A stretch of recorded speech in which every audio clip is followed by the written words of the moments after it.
Good morning, everyone, and welcome to Iowa Ideas. This is our 9th year of Iowa Ideas, an event that explores topics that are important to Iowans. We are excited for a great 2 days of discussion on pressing issues facing Iowans today. The Gazette would like to give a special thank you to our presenting sponsor, ITC Midwest. Our sponsor support helps make Iowa Ideas discussions free for all of you. You'll be able to submit questions to our panel today by entering them into the Q&A box or into the Zoom chat, and we will work those into our conversation today. And today we will be discussing the challenges with healthcare staffing and how it is affecting Iowa. I'm Emily Hawk. I'm the Special Projects Editor here at the Gazette, and today I'm joined by a great group of panelists. If you want to go ahead, will each of you introduce yourselves, your affiliated organization, and how long you've been working in the industry? And Dustin, we can go ahead and just start with you. Hi, good morning. I'm Dr. Dustin Arnold. I'm the Chief Medical Officer at St. Luke's in Cedar Rapids, Iowa, part of the Unity Point Health System. I was born here at St. Luke's, but I've been here since 2005, and I've been in practice since 1996. Excellent. Eric, do you want to go ahead? Sure. Good morning, everyone. My name is Eric Schell. I'm the chairman of Strawwater Associates. We are a healthcare consulting firm based in Portland, Maine. And I've had, for the last, 28 years, I've traveled around rural America, including several stops in Iowa, helping rural hospitals do better overall with financial and operational performance. And my background is I'm an Arthur Anderson trained CPA and an MBA. And like I said, just have had the opportunity to probably visit 350 rural hospitals in 28 years and seen a lot that works and then seen some struggles that have to be corrected. Awesome. Well, thank you both for introducing yourselves. And with that, I'll just go ahead and start our conversation. I'd like to go ahead and just share that according to the Iowa Medical Society, Iowa is ranked 44th in the nation for physicians per capita. And that's 30% worse than the national average. Iowa is also projected to be short about 1,600 doctors by 2030, according to the American Medical Association. Dustin and Eric, what factors are contributing to this physician shortage that we're seeing here in Iowa, and then especially in rural areas? Dustin, as a CMO, what are you seeing and hearing on the ground at St. Luke's and Unity Point? I would say retirements are the biggest or short-term influence. We averaged about, prior to the pandemic, 10 to 12 retirements a year, and then usually a new physician joined those practices, replacing the retiring physician. In 2022, so the peak of the pandemic, we had 37 retirements. And we just had a lot of very experienced physicians that they'd had enough with the pandemic and exited medicine. Iowa's always been a hard state to recruit to. I think once physicians get here, the schools, the economy are quite good, but it is hard to recruit to Iowa. Lower Medicare reimbursement rates, we're a little above 3 million people. There's cities that are 3 times that. So I would say retirements and recruitment are our biggest challenges. Yeah. Okay. Yeah. And so, Eric, I'm interested. So I know that you work with Kevin Durande, who is the CMO of Mahaska Health in Oskaloosa. What are you hearing and seeing from him at a smaller, more rural hospital like Mahaska Health compared to St. Luke's and Unity Point? Yeah, that's really interesting question. I actually just spent 10 minutes on the phone with Kevin this morning. He's the CEO of Mahaska Health. Excuse me. Yes. Yeah. And he was out on his combine harvesting. He said they just finished the soybean and now they've moved on to corn. So he's in the combine now. His experience is different than many. He has a very intentional and proactive recruitment plan to both medical staff and all his clinical staff. And he talked about the fact that they have relationships with 11 colleges. in which just this year alone, they go up to each of the colleges, 6 of them, and they rent a room in a restaurant, and they host all of the students that are in the different schools. They host a dinner, and Kevin participates in all of these, where they sit down and they talk about Iowa, they talk about his hospital, Mahaska Health, and very proactive. The other piece that he does that I consider a best practice, and I've shared with many other rural hospitals that I travel to, is a 10-year medical staff recruitment plan. And what happens is when you start planning out for retirements 10 years from now, you're putting the recruitment in the colleges and even in high schools. And so they currently have 96 residents or students on their recruitment list to fill slots that are going out 10 years. And what's just absolutely fascinating, he said, and that's just not physicians, it's physicians and advanced practice providers. They have touch points 2 times a year with all of these 96 provider candidates, and they also, now that's just for the medical staff. They also do things. They have partnerships with all of the local high schools. They do job sharing. They go to each of the high schools' job fairs. Students that are interested, they bring those students through.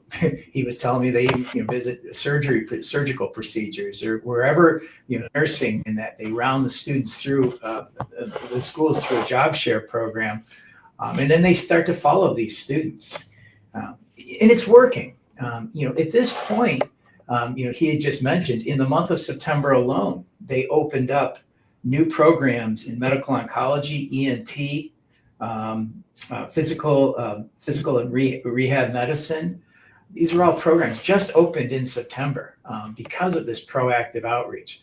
They don't have any travelers. Many hospitals I'm traveling to now have the travelers, and with significant costs, and they don't have that.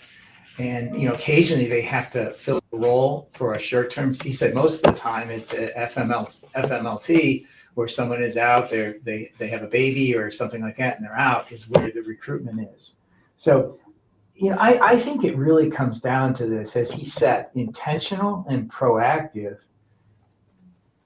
is a means of addressing some of the challenges. But I think Dr. Arnold's point about Iowa is a difficult place to recruit is spot on. Mm-hmm. And with that great resignation that we had during the pandemic, we're starting from behind the 8 ball. I like to say, Eric, that and this applies to the whole state, not just rural.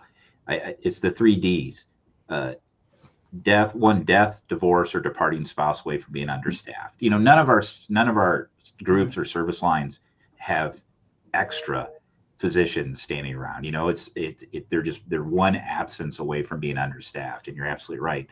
But I think recruitment starts with what I call re-recruitment. To invest in the people that you have, and that is often overlooked, particularly in healthcare.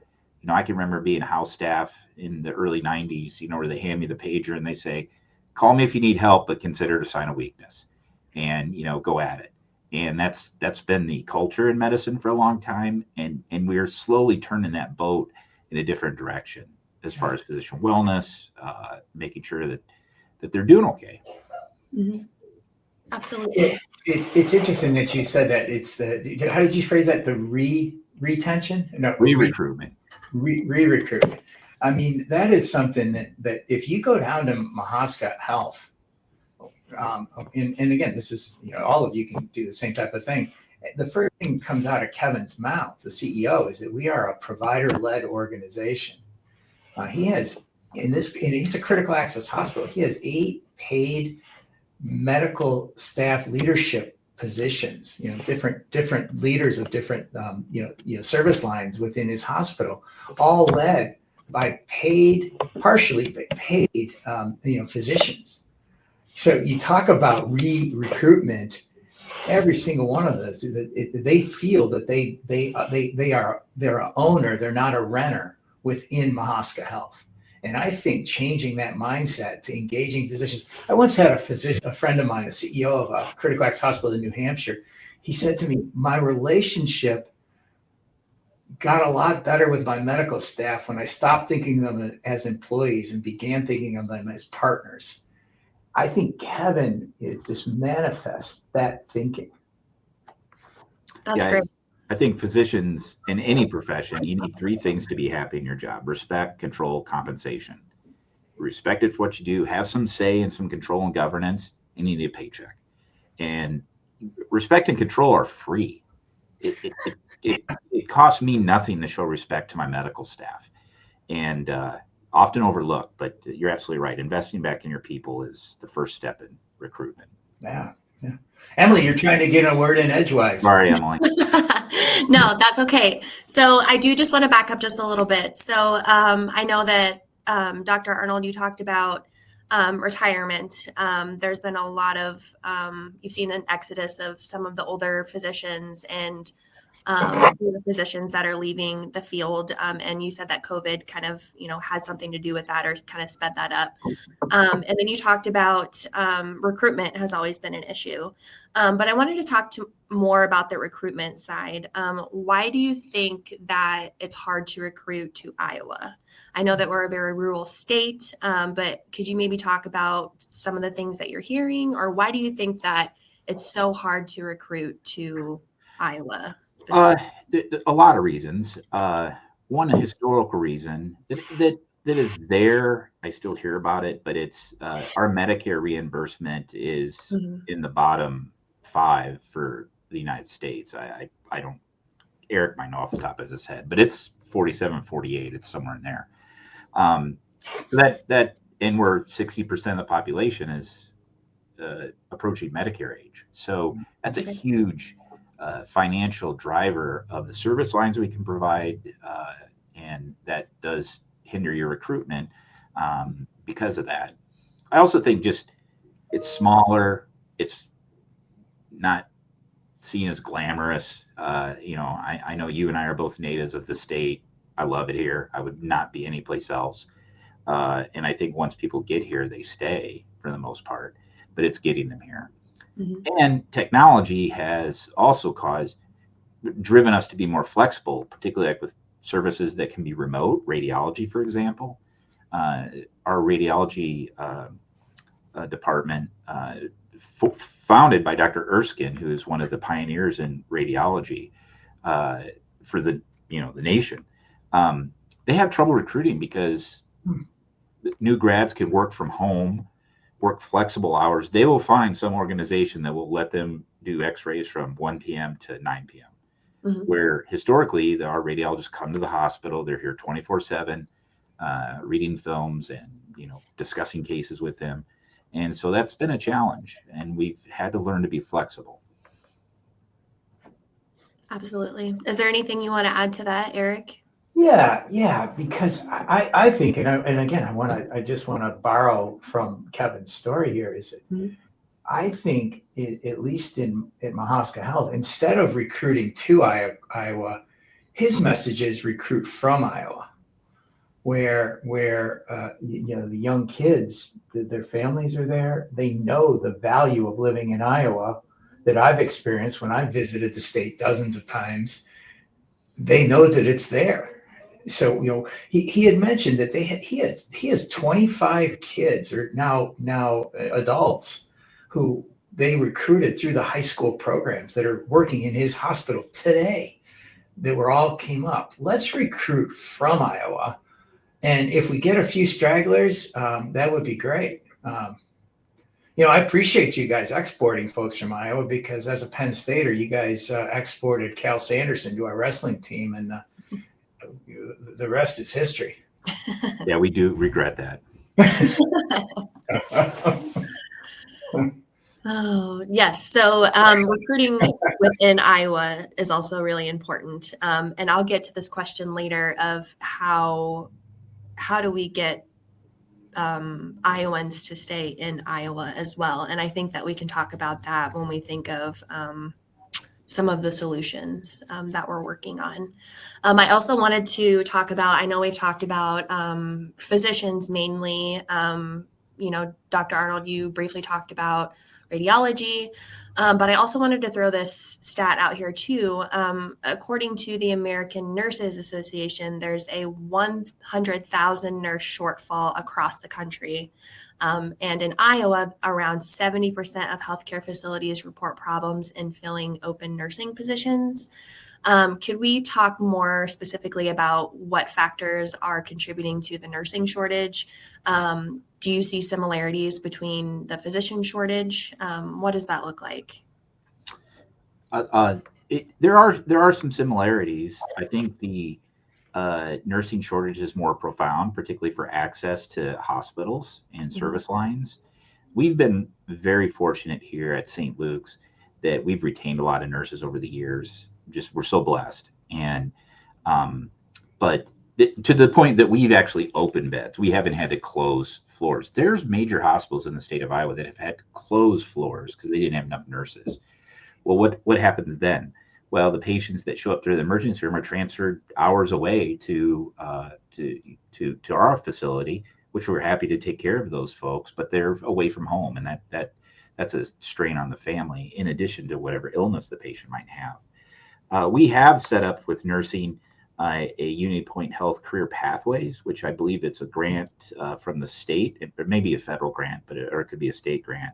Iowa Healthcare Credentialing Grant, and that provides financial assistance to recruit and help them through school of nurses, radiology techs, ultrasound techs, CMAs. The system itself has about over 300 participants in it in 2024. Locally, we have right now, I think, 20, and that money that has sustained that grant comes from our foundation, the St. Luke's Healthcare Foundation. But it helps with tuition, other financial support, transportation issues, if that's what it takes to get someone through nursing school. So we are investing in that. But as Eric can confirm, the 10-year plan that down in Mahaska County, you have to get people trained. You can't recruit them and put them through some sort of 6-week boot camp and then turn them loose taking care of patients. A surgical scrub nurse or a surgical tech, I think that orientation's a year once they get hired. In critical care nurses, probably 6 months. I may be speaking a little out of expertise there, but it's a long time. So it's not a turnkey mechanism once you get them in-house either. And so that's what we've focused on. Again, treat your people well, treat them with respect, give them control in the governance, and they'll stay. And so we've tried to focus on that as well. Mm-hmm. Anything about that, Eric? Well, I really like, Dr. Arnold, what you said earlier, respect and say, right? Essentially say. Those both are free. And we have the ability to do that. And so I think applying the similar methodology that Mahaska has related to their medical staff, but on a shorter time frame for the nurses and other technical staff, I think is the right approach there. I do think what we have to recognize is that there is significant competition and for these young kids coming out of school. I'm from a small town in upstate Western New York, and my good friend there is the head of Genesee County Economic Development, the county I was from. And his whole big promotion is getting kids to come, instead of going to high school, go to college, go to trade school, so that they can earn, $60,000, $70,000 in manufacturing positions. And he's promoting on LinkedIn and all of the opportunities for the trades, which is, I don't want to say in direct competition with our healthcare, but it is. And so I just think we as an industry have to become more proactive and competitive around recruiting young kids into our profession, I think for me, we have the leg up because we have a mission. We have a mission back behind. Manufacturing, working in a manufacturing plant, you don't have that same mission to care for other people that we do in healthcare. But we got to take some of the strengths that we have and apply them to the recruitment process and throw our elbows a little bit more than what we've done. I'm interested in Dr. Arnold's thoughts on that. No, you're absolutely right. And we've again during the pandemic, what did we do? We thought it was the best thing to do. We shut the hospital down, right? So we didn't allow high school students to come in and shadow. We didn't allow pre-med students to come in and shadow. We've restored that program because you're right. It does start young and with that contacts, and the ultrasound tech can go to junior college and get a degree in 2 years, I believe, or 18 months. Yeah. And then get trained up. But we are, historically, and this is kind of off topic, but it'll make a point. Women they would become a nurse or a teacher, right? And so you had these really brilliant teachers and brilliant women that were in nursing, and now they're retiring. We have retirement tomorrow afternoon, 43 years. She's run our ER, and she's brilliant. And so now those women, they have other things they can do. They can have other industries they can go into, other occupations. And so there is kind of I don't know if a brain drain is what it is in healthcare, because those outstanding candidates are choosing other fields to go into. And that's just the reality of it, but it's there. Mm-hmm. Yeah. And I think that's a really good point to bring up, because I've also heard and read reports specifically for nursing that pay is also another barrier to recruiting more nurses. And I don't know what the answer is to that. And I don't know if you do, but I know that that's also something that's of concern. And as we've been talking about this, I've also wondered, Dr. Arnold, you talked about how COVID kind of sped up the retirement of some of the physicians and the nurses that have been working in healthcare for decades. Would you say that COVID, because of everything that we saw with COVID, do you think that maybe deters people entering into the healthcare field? What are your thoughts on that? It definitely encourages retirements.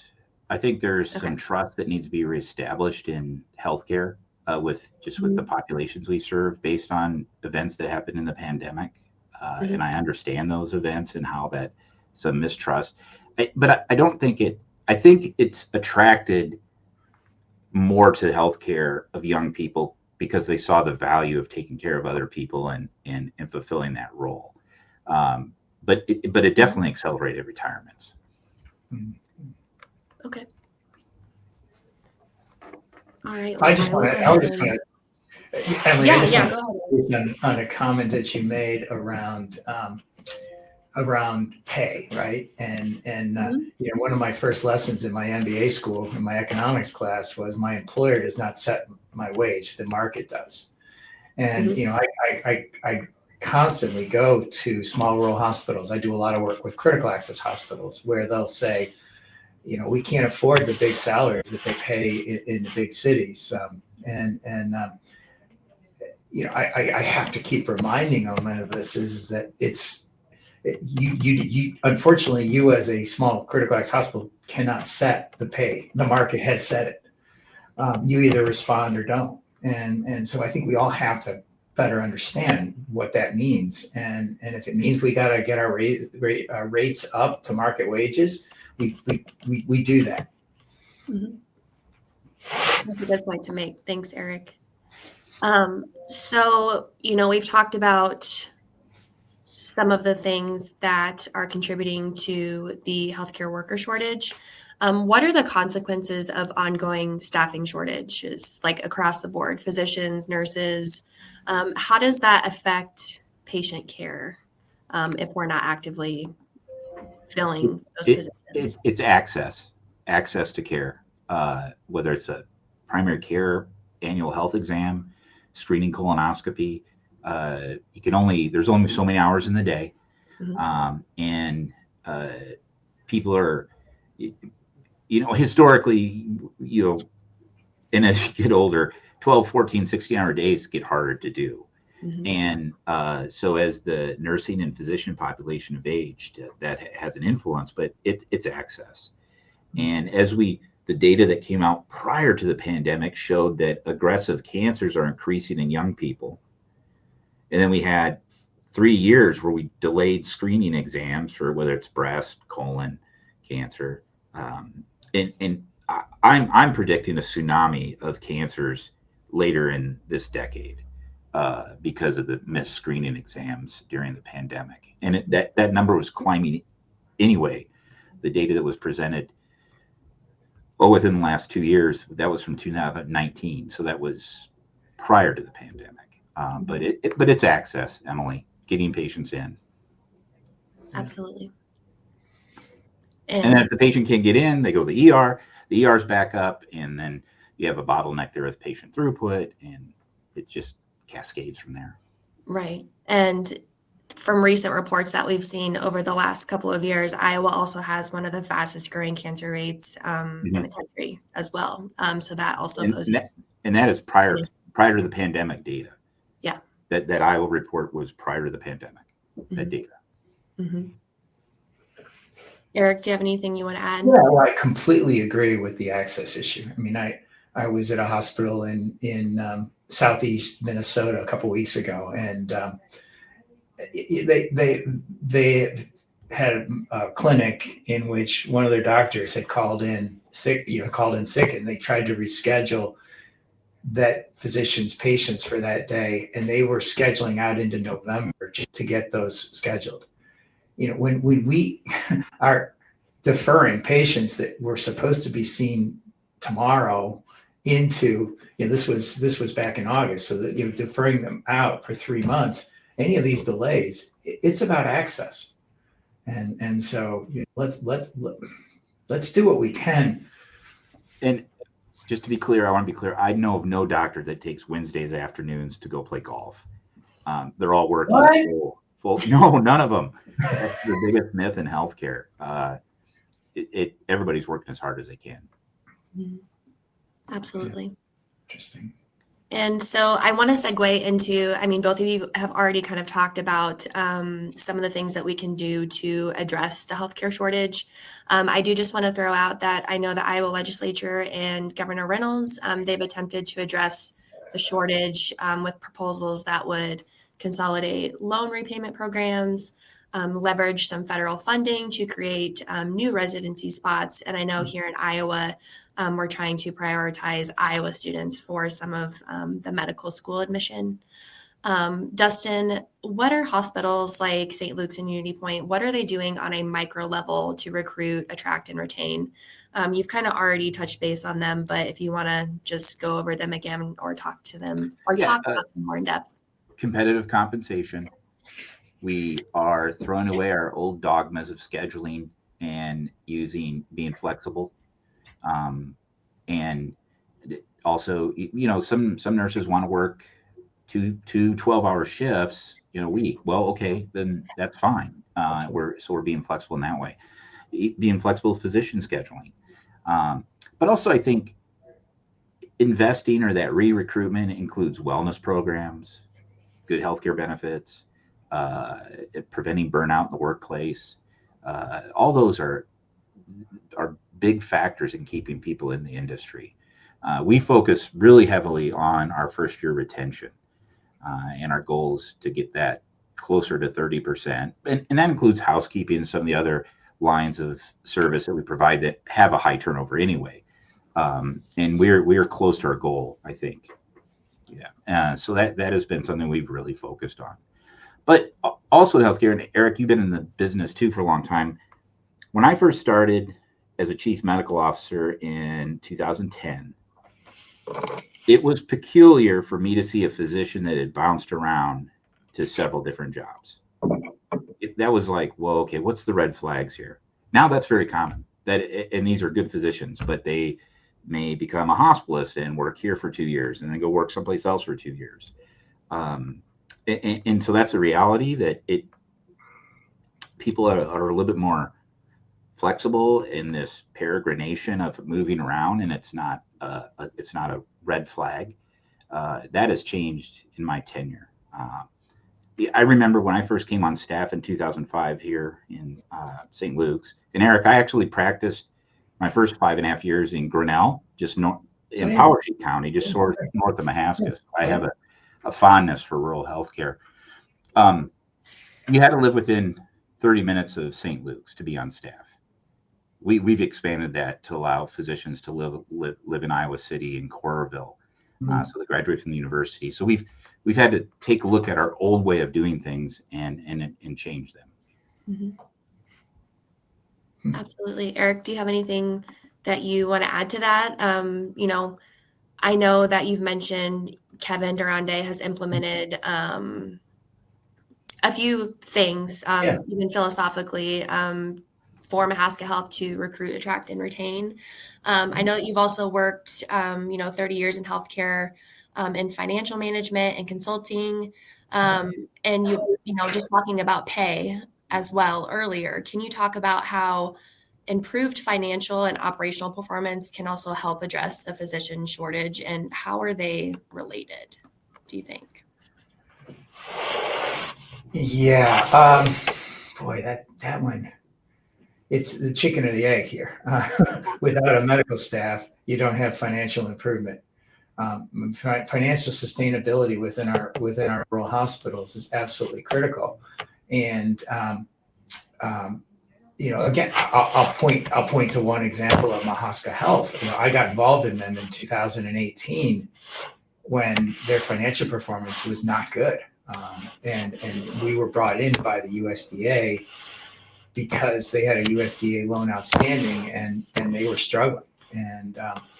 And so even with their limit, Kevin had just joined a few months prior, and with their limited financing, even at that time, they started on this journey around medical staff recruitment and re-recruiting the medical staff that they had through that three-legged stool that Dr. Arnold talked about. Essentially engagement, the compensation, the engagement. What was your third one? It was respect, control, and compensation. Respect, yeah. And now Mahaska's Health, 7 years later, is a very different organization than it once was. So I like that.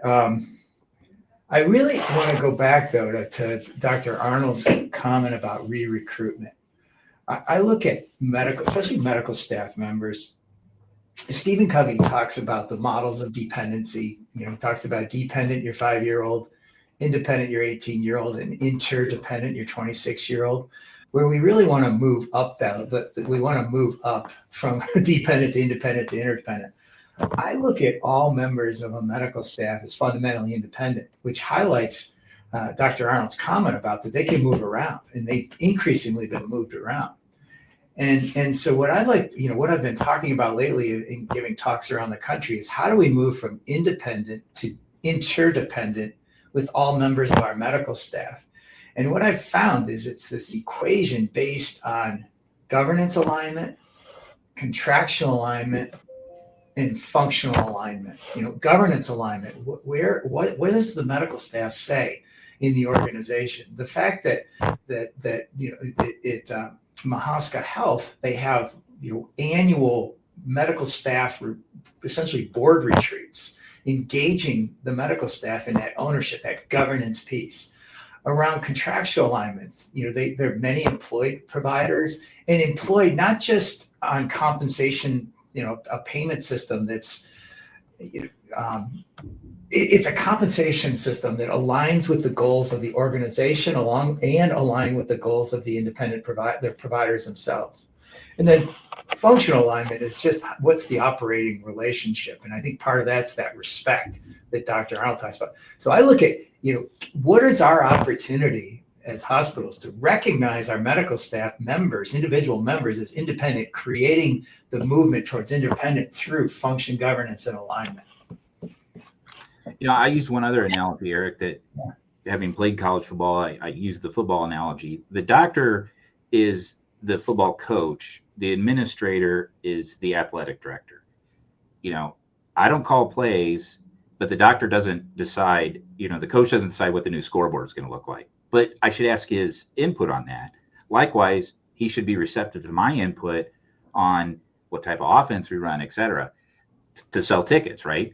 And so I use that analogy, and it works to work with clinicians and administrators, and they approach that in that dyad. And I do think it is positive because both jobs are hard. The resources are going to get smaller. They're not going to get bigger. They're probably not going to stay the same. And so we have to work together. Yeah.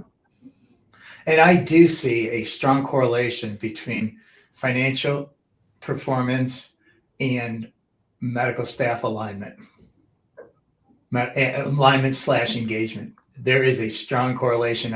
I can't post a study on it, but in just my sample of hospitals that I've had a chance to visit, I would say even just in the last 6 months, I've probably been to a dozen hospitals. And the stronger that medical staff relationship is, the better the financial performance of the organization is. And that's, I'll be interested to hear your opinion on this. Iowa is unusual. We have 99 counties. I think, Kossuth is the one that was 2 counties at one time, but now it's 99. In a lot of those rural counties, the biggest employers are the courthouse and the hospital. And if that hospital starts to struggle, it has a very negative influence on a halo effect on the rest of that county. And so it's important that the financial alignment is there just for the success of the county, the community. Yeah. Yeah, and that's when we, I tend to get into some hospitals that are struggling. I was one in Central Texas, or actually in the Panhandle of Texas earlier this year, and they were down. I showed up for interviews with the CEO, and she said, "Well, we're not going to make payroll on Thursday," and this was on Tuesday. And I said, "Oh," but this was a community made up of about 25,000 people, about 35 miles away from the nearest hospital, that had an industrial base. That industrial base is dependent upon having hospital access very close. So it becomes, a community. Overall, the community is does better when the hospital does better because they can recruit people in. The industries will come. I was at another hospital a year ago that was, out in the West, 90 miles away from the nearest hospital, serving a community of about 43,000. When the financials of that deteriorated, there was an armed force base in that town, and they rang the bell saying, "Hey, this is important for us to have a hospital here." So the strength of that hospital, you keep following this thing down the line. The strength of the community depends on the strength of the hospital, which to some degree depends on the relationship between the medical staff and the hospital itself. They're all related. Mm-hmm. Yeah, and I think it's great that you both brought that up. So obviously financial strength is important to having a strong staff. And obviously that trickles out into the community in a lot of different ways. So I'm also curious then, how do you ensure that a hospital is financially strong? I know that a lot of rural hospitals have been struggling or they've been closing down altogether. I also just want to briefly touch, I know Medicaid cuts are also going to significantly affect hospitals, especially rural hospitals. We do have another completely separate conversation for Iowa Ideas that will dive more into that, so we don't have to spend a lot of time here on it. But I'm just interested just to hear, why are some hospitals struggling so much financially? It's that alignment with the hospital and the clinician. I sometimes I tell myself this and I tell other people this. I don't know if I can make your day better, but I can make it worse. And at minimum, I should show up and not make anybody's day worse, right? I don't know if I can make your day better, but I know through action or inaction, possibly your day might get worse, and I don't want to do that. Well, it goes for the physician and the hospital too. Don't, be symbiotic. But the key will be length of stay for the patients and readmissions. Those are the two key drivers of inpatient revenue, and then surgical procedures. That the industry, it's going to squeeze that supply chain more and more and more in the coming years. That alignment with surgeons are going to want to be aligned with the hospital so they can do their procedures, and that the healthier the hospital, the better the surgical practice will be, and supply chain is going to be huge in that. And so physicians are going to need, surgeons particularly, are going to need to be aligned with the hospital to determine that supply chain aspect to the hospital care. But it's really working together to have a good length of stay and prevent readmissions. I like to say, go home better, stay home longer. I like it. Yeah, this is Emily. This is a topic that is dear to my heart, because that's the reason I travel around rural America, is to help. And many of the hospitals I help are struggling.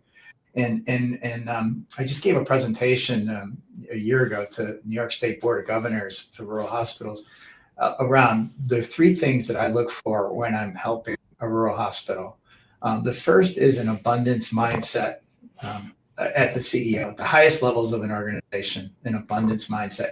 Stephen Covey, out of the 7 Habits piece, about where he talks about an abundance mindset, compare and contrast to a scarcity mindset. A scarcity mindset says that, Emily, if you're successful, there's a pie of success in the world. And Emily, if you're successful, you just took some of my pie. So I'm going to keep you from having any pie. Versus an abundance mindset that says, Emily, if you're successful, the pie just grew for everybody. And what I've found in all of my travels is a high percent of the highest leaders in the organization tend to be scarcity based, and versus abundance. Gosh, when the pie grows for everybody, it's just magical. I would put Kevin. I would put my friend Benjamin Anderson over in South Central Kansas. Some of the top abundance people, their organizations are doing well. And so abundance mindset, number one, most important. The second is they understand economics. They understand that incremental patient volume, especially in rural hospitals, when short-term variable costs are 10 cents on the dollar, if they truly understand the value of incremental volume, having a 90% contribution margin going to cover overhead, that combined with an abundant mindset drives one to figure out how to grow. And then the third area that we look for is a measurement culture. Absent a measurement culture, politics drive decision making. And so everywhere we can shine a light on performance with data and information, takes politics out, drives accountability and performance in. You combine those three and it's magical. And like I said, I've been involved. I was at a hospital in Kansas earlier this year. They 5 days cash on hand. They're now up to over 20 days cash on hand and just doing all the right stuff. The power of something like those three, abundance mindset, fundamental understanding economics, and measurement culture, I think can really drive, can look to improve performance of all the rural hospitals I've worked with, and probably hospitals like Dr. Arnold and his organization and others. Yeah. And I think, talking about how you helped Mahaska Health go from 2018 to not having a good financial situation to now, and it sounds like they're thriving with that philosophy and with some of those things that you've been talking about that they've been implementing. And that's wonderful. So I will go ahead. So now that we've laid out the challenges that are facing healthcare workers and the healthcare workforce and what we can do to combat that, what does the future of healthcare look like in Iowa? Strained access as our population ages. I worry about the obstetrical deserts that are being created in the rural health. children are our future. That's our investment. And I worry about that. But I do worry about access with the increasing Medicare population in a state that's aging. The Medicaid reimbursement, we have time. It wouldn't affect us until 2028. So we have time on that. And we also have a plan, and we'll pull that off. But, kind of back to what Eric just said, physicians they're competitive. And if you can align them to improve resources and acknowledge that, they're on board. They love being competitive. That's what drives them. And so I think creating those scenarios where they can be competitive and it brings a abundance mentality for both you at the physician and the hospital is the way to go. But access to care that keeps me up at night. Yeah. Eric, is there anything you want to add? I know this is very specific to Iowa, but what have you seen in other rural communities and other rural states? What does that look like? I want to say that I keep, I get calls from Modern Healthcare and folks, they want to interview me and they want to get a doom and gloom story for rural. And I don't give them that. And, I share from the perspective of this, if we think about this right, and we reimagine who we are in rural, Iowa's a very rural state, so, if we reimagine and really start focusing on our community rather than our patients in our community, the two are very different. Right? If we start focusing on our community, I think that there's an abundant amount of opportunity for us in rural to create a true partnership with our community as people rather than as patients. Recognizing that we are there when they are required to be a patient, but there's just an abundance of opportunity when we open up the funnel into our health system and starting with community/people before they get to patient. I'm optimistic, and that's the story I give to reporters. They often don't write about what I tell them because they want to hear the doom and gloom. I refuse to give them. Now, it's not, and I think Dr. Arnold mentioned this, is that, the impact of HR1 or the OB3 or whatever we want to call the bill that was passed, the cuts that are coming.